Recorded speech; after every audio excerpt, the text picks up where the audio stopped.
There is one rule every Allied tanker is taught in 1944, a rule treated as absolute truth, the kind of lesson whispered in mess halls and carved into the mind of every crewman who climbs into a tank.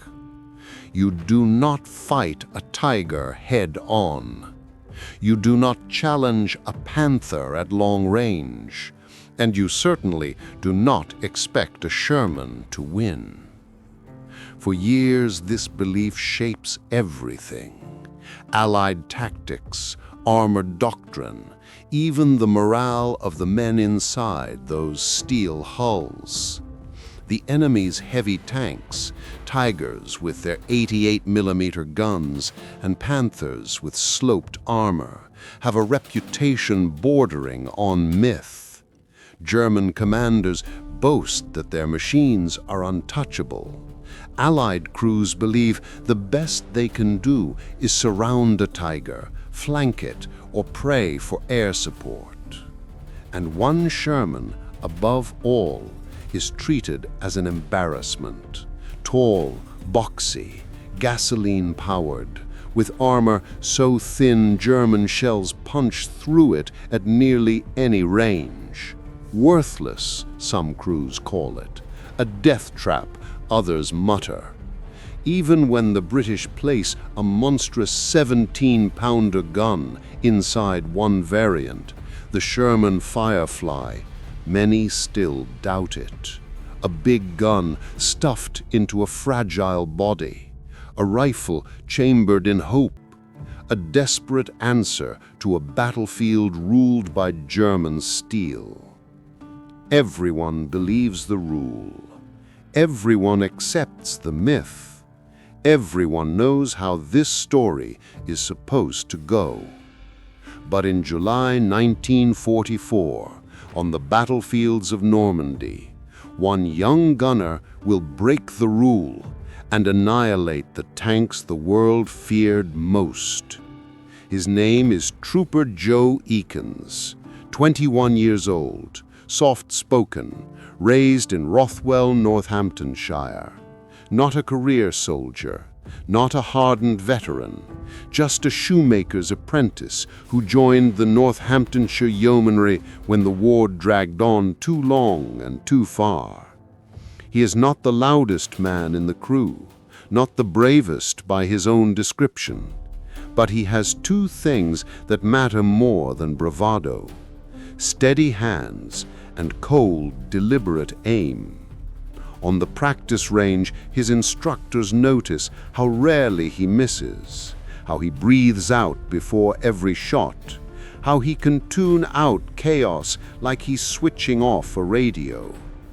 By summer 1944, Ekins finds himself inside a Sherman Firefly, the only tank in each troop equipped with the 17-pounder gun. It's the most powerful Allied anti-tank weapon on the continent, capable of penetrating 150 millimeters of armor at 1,000 yards, capable, in theory, of destroying a Tiger frontally. In theory. But the Firefly has flaws. It's tall, it's cramped, its ammo is volatile, its armor is thin, and everyone knows that a single hit from a Tiger's KWK-36 gun can tear through its hull like paper. Even the nickname Firefly reflects a cruel joke. These tanks light up when hit. And yet, in July 1944, everything is on the line. The Allies are pushing out of the Normandy hedgerows. Operation Totalize is unfolding. German SS heavy tank battalions are counterattacking, desperate to stop a breakout that would collapse the entire front in France.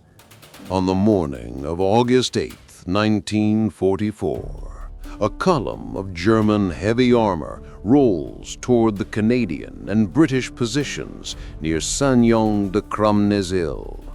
Among those tanks are Tiger I heavies from the elite SS Schwerpanzerabteilung 101, including the most feared crews in Hitler's arsenal. They are advancing confidently. They believe the Allies will break. They believe Shermans cannot stop them. Joe Ekins sits inside his Firefly, hearing the rumble of tigers long before seeing them. He wipes his palms on his trousers. He checks the breech. He steadies his voice. The hedgerows tremble. Diesel roars echo across the fields. And then the silhouettes appear. 3 tigers spread out across open ground, moving north to outflank Allied infantry. Massive, angular, unstoppable, each weighing nearly 60 tons, each capable of blowing a Firefly apart at 2,000 yards. Inside the Sherman, the commander shouts, "Enemy armor front! Firefly, engage!" Ekins shifts forward in his seat. Sweat drips down his neck. His loader rams a 17-pounder AP round into the breach. 1,500 yards. Too far for a reliable shot, but the tigers are closing. Ekins trains the sight. Crosshairs rise. He breathes out. The tigers continue advancing, unaware of the Firefly's position, unaware that an ambush waits for them. 1,200 yards. The commander whispers, "Steady, steady." Ekins feels his heartbeat in his fingertips. 900 yards. Close enough. Lethal enough. On the lead tiger, the commander orders. Ekins tightens his grip. He adjusts a hair to the left. The target fills the scope. Fire! The Firefly recoils violently. The 17-pounder roars like thunder. Across the field, a flash. The lead tiger jerks, smoke pouring from its hole. Hit. Penetration. Kill. Before the crew can celebrate, the commander shouts again. Load. Second tank, right side. The loader slams in another round. The Firefly pivots slightly, steel scraping against steel. Ekins lines up the crosshairs. The second tiger begins turning its turret toward them. Too slow. Fire! Another blast. Another shockwave through the Sherman's thin armor. The round smashes into the tiger's turret ring. Flames burst from inside the cupola. Second kill. But now the third tiger reacts. It accelerates, trying to find defilade. Turret sweeping, scanning for the Firefly's position. The Firefly crew knows. One hit ends them. One shell turns their tank into a furnace. The commander yells, voice cracking. Third tank, left. He sees us. Quickly. 800 yards. Sweat runs into Ekins' eyes. He steadies his breath. The tiger begins to traverse, aimed right at them. The loader slams around into the breach so hard he bruises his palm. Fire! The gun erupts. The round streaks across the field. It hits the tiger low, right into the hull side. A brief silence. Then a violent fireball. Ammo cooks off inside the tank. The turret lifts slightly from the shock. 3 tigers, 3 shots, 3 kills. The impossible has happened. Another kill. Inside the Firefly, no one speaks. Breathless, shaking, exhausted. But they are alive, and they have done what the world believed impossible. If you find this kind of forgotten history as fascinating as we do, we'd be honored if you'd hit that subscribe button. We believe these stories of courage and sacrifice deserve to be told, and by subscribing, you help ensure they aren't forgotten. What the Germans don't realize, not in that moment, is that this single action destroys more than armored vehicles. It destroys their illusion of invincibility. The loss of Tigers that morning, including some of the most experienced tank crews in the Waffen-SS, sends shockwaves through German command. They had believed their armor superior in every circumstance. They believed a handful of Tigers could stop entire Allied offensives. But after August 8, 1944, the truth becomes undeniable. The Sherman Firefly is not worthless. The 17-pounder is not outmatched. And Allied crews can destroy the giants of German steel. The British and Canadian advance accelerates. More Fireflies are pushed to the front lines. German commanders begin ordering their tanks to avoid long-range duels. Panther and Tiger crews start fighting more cautiously, more defensively.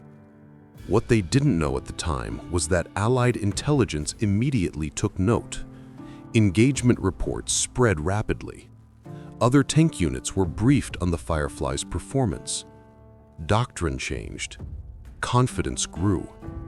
And the Germans realized, too late, that the battlefield had shifted under their feet. Trooper Joe Ekins survives the war. He returns home to Northamptonshire. He goes back to civilian life. Quiet, humble, uninterested in fame. For decades, he rarely speaks of that day. Not because he is ashamed, but because he understands the cost.